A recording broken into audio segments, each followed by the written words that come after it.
నీ replacements, surgeries ఇవన్నిటికీ బ్రహ్మాస్త్రమైన ఈ 4 ఫుడ్స్. కొన్ని ఫుడ్స్ మానేయాలి.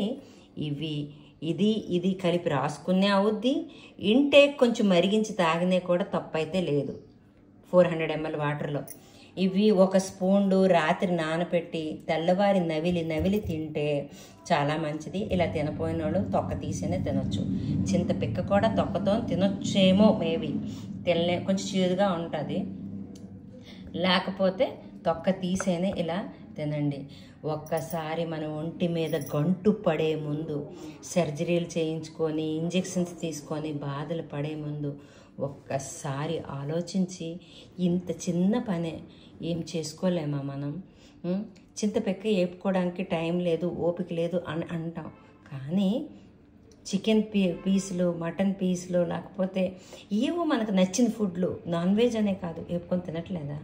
ఒక్కసారి ఒంటి మీద గంటు పడే ముందు ఇతరుల్ని బాధ పెట్టకుండా, మనము బాధపడకుండా కొంచెం నోటికి కంట్రోల్ చేసుకొని ఇలా తింటే తప్ప ఆలోచించండి మిత్రులారా, బంధువులారా, అందరూ కూడా. ప్లీజ్ ఇంతటితో సెలవు తీసుకుంటున్నాను.